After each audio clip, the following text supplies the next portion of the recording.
Takeaway for two. You won't believe what's inside.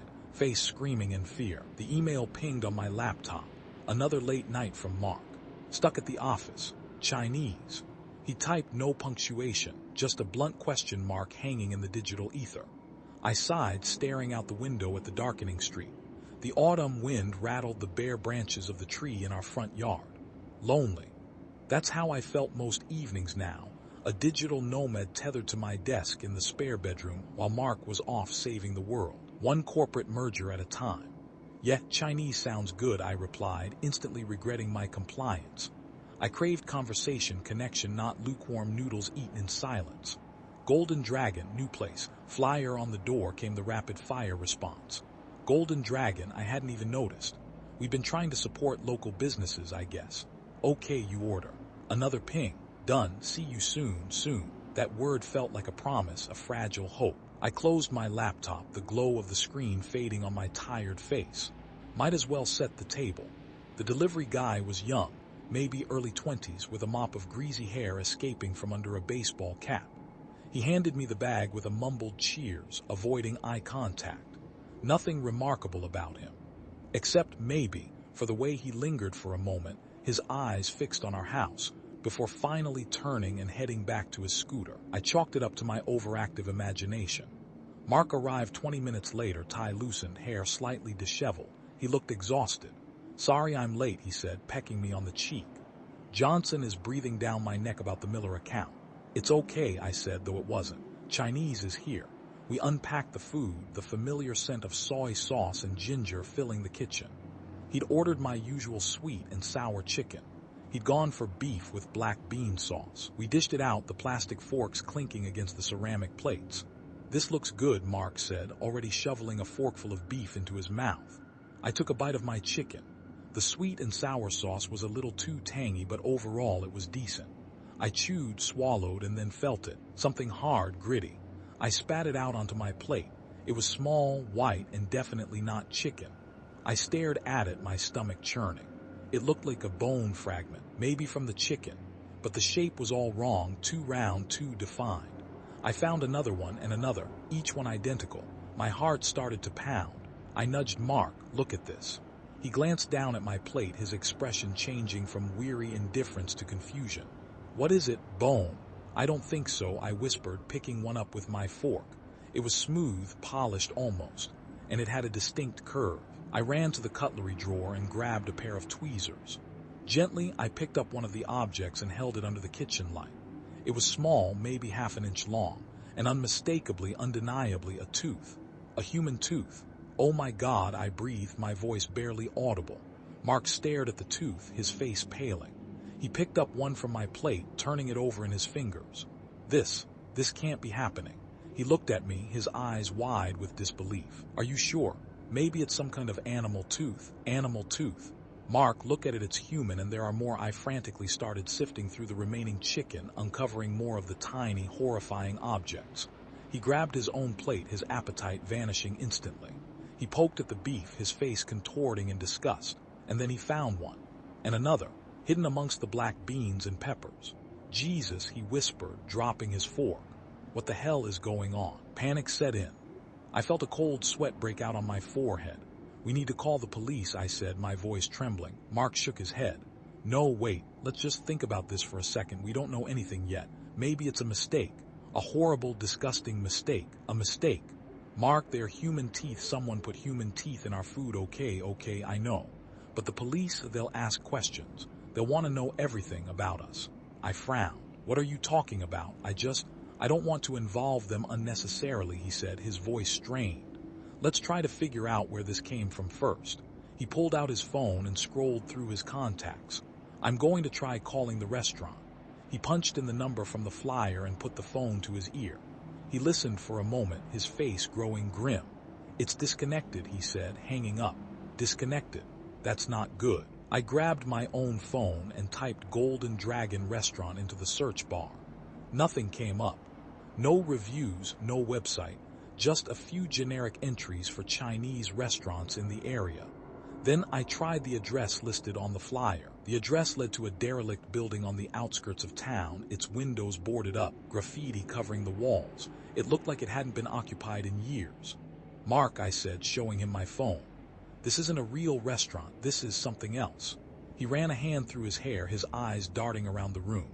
Okay, don't panic, we need to stay calm, we need to think rationally." Just then a knock echoed through the house. We both froze. "Who is that?" I whispered. "I don't know," Mark said, his voice barely audible. "Don't answer it." The knocking came again, louder this time. I peeked through the curtains. It was Mrs. Davies, our elderly neighbor. She was standing on our doorstep, her face creased with concern. "Sarah, dear," she called out, "are you all right? I saw the delivery driver earlier acting a bit strange, and you look terribly peaky." I hesitated. Mrs. Davies was a busybody, always poking her nose into other people's business, but she was also kind and perceptive. "Just a minute, Mrs. Davies," I called back, opening the door a crack. "Is everything all right, dear? You look like you've seen a ghost," she said, peering into the house. "And I saw a strange van parked across the street earlier today. Blacked out windows, very suspicious." "Everything's fine, Mrs.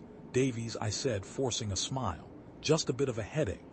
"Well, you take care now, dear," she said, her eyes narrowing slightly. "And if you need anything, you know where to find me." She turned and shuffled back to her house, leaving me feeling even more uneasy than before. Mark slammed the door shut and locked it. "We need to be careful. Someone is watching us." He started pacing the room, his agitation growing. He checked the locks on all the windows, pulling the curtains closed. "We shouldn't have opened the door," he muttered. "We shouldn't trust anyone." "Mark, what's going on? Why are you acting like this?" I asked, my voice rising in alarm. "What aren't you telling me?" His phone rang. He glanced at the caller ID and hesitated before answering. "Hello," he said, his voice tight. I couldn't hear the other side of the conversation, but I could tell it was intense. Mark's face grew increasingly pale, his jaw clenched.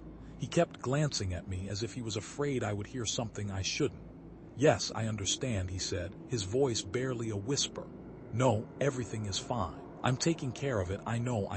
It won't happen again. Yes, I'll make sure it stays buried." He hung up, his hands shaking. "Who was that?" I demanded. He looked at me, his eyes filled with a mixture of fear and desperation. "It was a colleague about work." "Don't lie to me, Mark. I heard what you said. Make sure it stays buried. What does that mean?" He avoided my gaze. "It's nothing, Sarah, just office politics.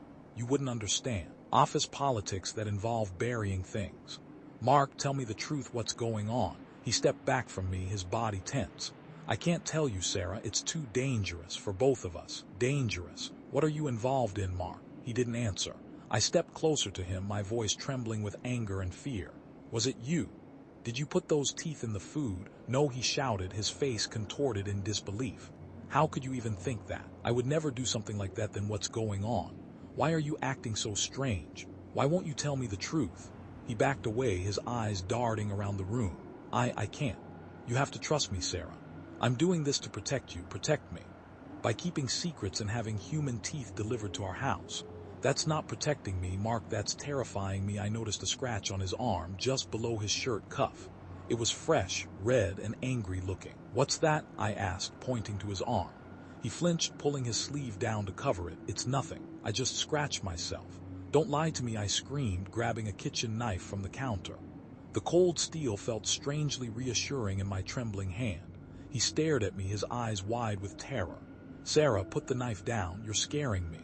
"Tell me the truth, Mark, tell me what's going on." He backed away, his hands raised in surrender. Okay, just put the knife down and I'll tell you everything." I hesitated, my heart pounding in my chest. I lowered the knife slightly but kept it pointed towards him. "Talk," I said, my voice barely a whisper. As I was talking, I remembered something. A news report I'd seen a few months ago about a missing person. They'd shown a close-up of his teeth. One of his front teeth had a very distinct filling, a small, irregular shape. I looked down at the teeth on the plate, and I saw one that looked just like it. The same irregular filling. "That tooth," I said, pointing to the one with the filling. "It matches the description of a missing person, a man named David Miller." Mark froze, his face went white.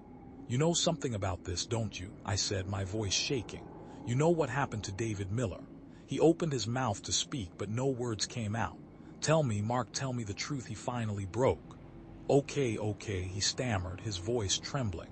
I can't tell you everything, but I can tell you that I've been under a lot of pressure at work. My firm, we've been representing some questionable clients, people involved in some very shady business practices. He paused, taking a deep breath. There was a case gone wrong, and some evidence needed to be taken care of. He wouldn't meet my eyes, he mumbled, the words tumbling out in a rush. I didn't know about the teeth, I swear. I was told to dispose of something incriminating. I didn't ask questions. Horror washed over me. I realized that Mark wasn't just involved in something dangerous, he was deeply entangled in it. And by extension, so was I. Suddenly, a brick shattered the living room window. Glass exploded inward, scattering across the floor. Mark screamed, dropping to the ground. I stared at the gaping hole in the window, my heart pounding in my chest. I saw a fleeting glimpse of a shadowy figure standing outside before they disappeared into the darkness. Mark scrambled to his feet, his eyes wide with terror. They know, he whispered. They know we know. I looked down at the plate of takeaway, at the teeth scattered amongst the remnants of our dinner. And then I realized the tooth I had been holding, the one with the filling, the one that matched the description of David Miller's tooth, it was gone. A scraping sound echoed from the front door. Someone was trying to get in.